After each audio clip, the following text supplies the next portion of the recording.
आज हम आए हैं हिमालय के परम संत हमारे स्वामी महेश्वरानंद जी के यहाँ और उनसे सत्संग की चर्चा करते हैं।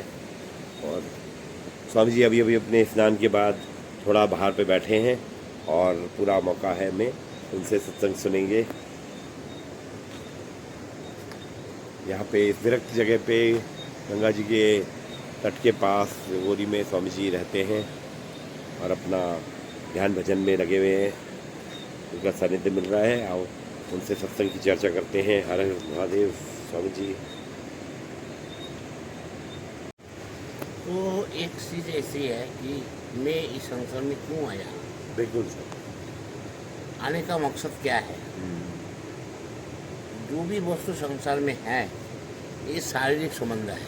जी भाई भाई हुआ, भतीजे हुआ, कुटुंब कबीला, माता पिता है, भाई जिसने कोई व्यक्ति शारीरिक संबंध किया नहीं तो उनका कोई रिश्ता तो हुआ नहीं। हाँ, जन्म में जैसे सुखदेव आदि है, जी सर। उन्होंने शारीरिक संबंध किए नहीं, सीधे भगवान के पास चले। जी बिल्कुल। ब्याज देने का नहीं बेटा, तो गृहस्थ देखो पहले।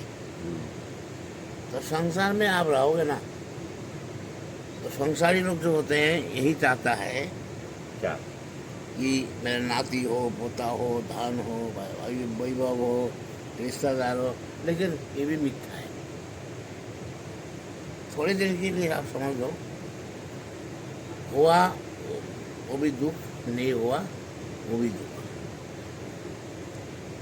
आप ये देख लो, भागवत में एक कथा आती है। जी एक ब्राह्मण था, उसके औलाद नहीं था। जी तो औलाद नहीं तो बहुत दुखी था वो। दुखी नहीं था तो उसने क्या कहा, किसी महात्मा से बड़ी प्रार्थना किया कि महाराज हम बहुत दुखी है, आप कृपा करो मुझ पर। तो कैसे? देखो, गृहस्थ में औलाद चाहिए और खानदान को बढ़ाता है। उसने कहाँ तक बड़ा हुआ, कैसे है, क्या है।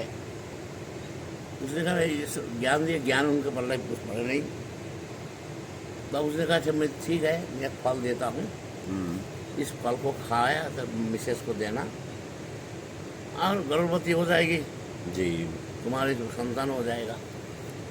अब से मिसेस को दिया। मिसेस ने कहा कि ओहो सैलरी आई, अरे बार गर्भवती हो गए, तेरे पास धान बहुत है, ये धान लेने के लिए और आएंगे तो पेट भर जाएगा, आएगी और पेट भर जाएगा, तुम भाग नहीं पाओगी, ये है से है। जी इतना बड़ी चतुराई किया। कल मेरा बहन है, मेरा प्रसव आया होने वाला है, मैं नहीं आ पाऊंगी बाहर। मेरा वो बहन के से सलाह किया कि अच्छा, तेरा बच्चे को मेरे को दे दे। जी दे दिया। मैं कहना कि मेरे स्तन में दूध नहीं है, मैं बहन को दे दिया बच्चे को।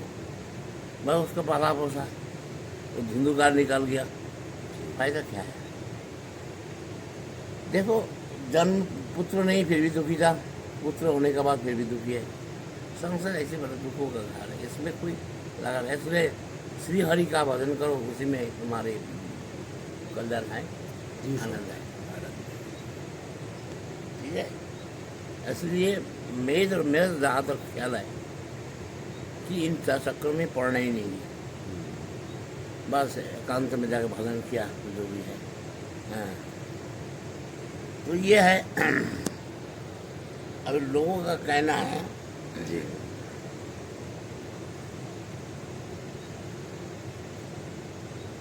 कि किसी प्रकार वंश बढ़ेगा, लोग आएगा, भाई बंदी बढ़ेगी, रिश्तेदार होगा। लेकिन मैंने उसमें कुछ देखा नहीं है। जी आनंद है, लेन देन की मामला है। इसलिए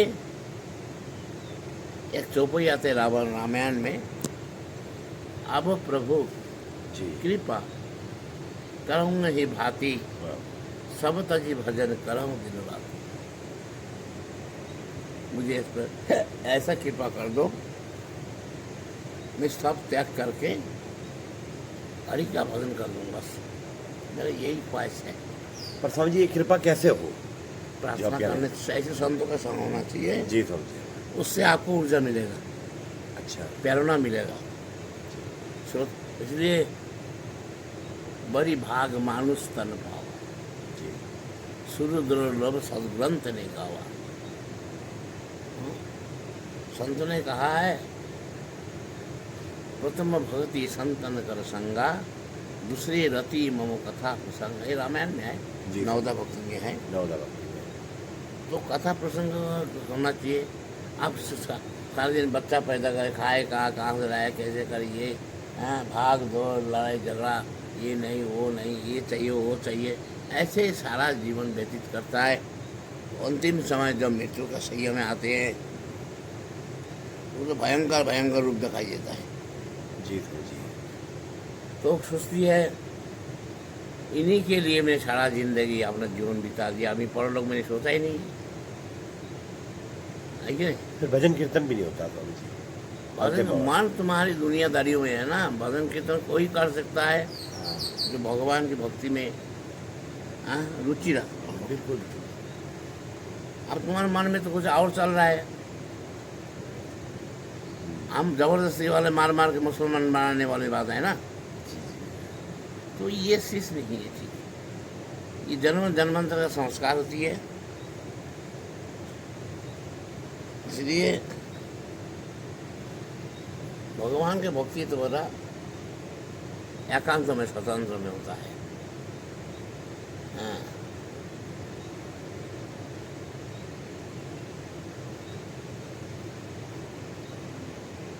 तो मुझे कुछ इन बातों में मुझे पढ़ना नहीं है, मैं कुछ आश्रम में मुझे जाना है, ऐसे इनका मैं जिक्र करता ही नहीं हूँ जी। मैं तो एक सच बताता हूँ। मेरे पास जो दौड़ाया तो मैं हाथ जोड़ता हूँ, बाबा तुम जाओ अपना उद्धार के लिए कुछ सोचो। जी। जैसे परीक्षित को श्राप दिया, इतने दिन के अंदर श्राप काटेगा, आप तेरे मृत्यु, तुम अपने उद्धार के लिए सोचो। जी बिल्कुल। श्राप लग गया उसको। हाँ। तो हर व्यक्ति परीक्षित समझो, क्या बात है? मृत्यु के सैया में सोए, उसने जन्म लिया है, एक दिन उसकी मृत्यु जरूर है। धरती यहीं रह जाएगा, मकान यहीं रह जाएगा, रिश्तेदार भाई बंदी सब यहीं रह जाएगा। आपको जाना है इस दुनिया से अकेले, आया है अकेले अकेले जाना है। अपना कर्म पर अपने आप भोगना है, या अच्छा किया तुमने या बुरा किया, जो भी है वो आपको भोगना है। तो इसलिए क्यों ना करें हम भगवान की भजन सब छोड़ के, ये दुनियादारी झूठे में क्यों पड़े हम। जी। हमारे तो बात यही है। जी समझिए। अब लोग माने ना माने उनका आप इच्छा है। अभी एक व्यक्ति मेरे पास आया कि रात को मैंने महाराज नरक जा रहा हूँ, मैं नीचे जा रहा हूँ अंधेरा में। अच्छा। तो नरक जा रहा है कि महाराज उद्धार बताओ, मैं कैसे इस यात्रा नरक के यात्रा से बच सकता हूँ। जी। उनको भैया नरक का यात्रा से बच सकते का समय नहीं है महाराज, आप तो मैं बुढ़ापा हूँ, आँख से देखता नहीं है, मैं कुछ किसी की सेवा नहीं कर सकता हूँ, तो मुझे उपाय बताओ कि कैसे मैं मुक्ति को पाऊंगा। मैंने कहा तुम्हारा इष्ट कौन है? क्यों मैं इष्ट वासुदेव है, कृष्ण भगवान है। तुमने कहा भगवान तुम देखते हो, मैं तो अक्सर देखता ही नहीं, कान से सुनता हूँ, रेडियो सुनता हूँ। सब बंद करो, सब बंद करके एक तरफ भगवान की ओर हो जाओ। आप सब भगवान ही, तुम्हें मेरा माता पिता, अब संसार में हमारा कोई नहीं है, अब आपके शरण में आया हूँ, आप मुझे इस माया मोह जाल से उद्धार कीजिए। तब तुम्हारी तो उसने किया भी ऐसे ऐसे। जी। अच्छा उसने अच्छा दृश्य भगवान के दर्शन करने लगी है, तो भजन किया। रोजाना उसने 50,000 जप करता था। अच्छा। बाद में उसका अच्छा गति मिला। जी। है कि नहीं? इसलिए मैं कह रहा हूँ, देखो इनमें कुछ नहीं लिखा। हाँ। सजन सनही सुख के संगी, जी। दुनिया की है चाल दुरंगी। नाच रहा है काल शीश पे, चेत चेत अभिमानी, तो राम भजन कर प्राणी, तब दो दिन जिंदगानी। काया माया बादल छाया, मूर्ख मन तू काहे भरमाया, उड़ जाएगे श्वास के पंछी फिर गया। तो राम भजन कर प्राणी, तो 2 दिन जिंदगानी। जो समझदार आदमी होते हैं उनकी इस रास्ते में समझ जाता है, चल जाता है। नहीं आता तो भाई तुम अपना देख लो, 1,84,000 आय पड़ा हुआ। इसने मेरे से कहा कि दोनों भाई जो भगवान के भजन है वो भी मर जाते और बिल्कुल मर जाते, जो नहीं करता है वो भी मर जाते फिर बिल्कुल मर जाते। तो फायदा क्या है? भगवान ने क्या कहा कि एक भजन करने का मरने के बाद मुझको प्राप्ति होती है, एक कहता है कि और 1,84,000 में घूमते रहते हैं। नहीं, यही है, इतना ही अंतर है। कुत्ता, बिल्ली, गधे, हाथी, घोड़े, बंदर सब बनता है, जितना 1,84,000 यूनि है सब बनता है। इसलिए क्यों ना करें हम भगवान की भजन। इसलिए हमें तो कुछ नहीं दिखाई देता है, भगवान के सिवाय हमारे संसार में और कोई नहीं है अपना। तो हम उनके पीछे रोते हैं, हे प्रभु हमें सद्बुद्धि दो, सदमार्ग बताओ। हाँ, अच्छे संत महात्मा का सानिध्य में हमें कुछ कथा प्रवचन सुनाओ जो कि हमारे परलोक जाता है। आप लोग नहीं चाहते तो रहो 1,84,000 में घूमो, फर्क क्या पड़ता है? तो ये है जीवन का यात्रा बेटा। हम कुछ नहीं जानते हैं, मानो ना मानो भैया एक दिन तो मृत्यु आएगी, मृत्यु आपको आएगा जरूर। हमने क्या क्या कर्म किया सब आपको भोगना पड़ेगा। आप ही देख लो थोड़ी देर बाद हमारी कैसे चेहरा था, अभी नहाए धोए आपका फ्रेश हो गया, बिल्कुल फिर भी अभी डुल रहा है मेरा नॉर्मल। हाँ, तो मैं मुझको चश्मा बनाने गया तो मैं इतना नशा है, धूप जितना होगा ना जितना ज़्यादा चढ़ेगा, धूप में ज़्यादा चढ़ता है। अब मुझे नशा चल नहीं पा रहा हूँ। तो मेरे एक सज्जन आया, मेरे भैया मुझे बहुत नशा हो रहा है। क्या तो महाराज ये भक्ति का नशा है, बिल्कुल ये भक्ति का नशा है। इसलिए भगवान से प्रार्थना है, प्रभु मुझे बस यही प्रार्थना है, मैं कुछ नहीं चाहिए मुझे, बस आपका ही ध्यान, आपका जप, आपका पाठ पूजा मैं करते रहूँ।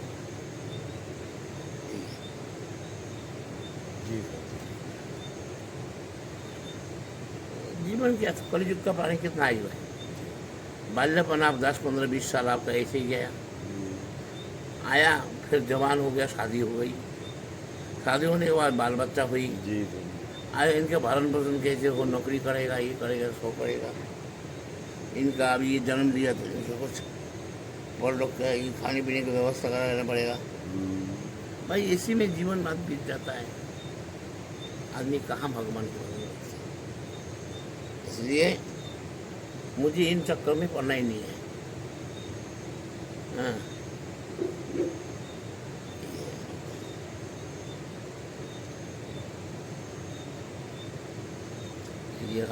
जी सर जी, बहुत बहुत धन्यवाद स्वामी जी। हाँ, आपके प्रवचन के लिए। इन बस चक्कर में 1,84,000 का चक्कर है। जी सर हाँ, जी, इनमें कुछ नहीं रखा है।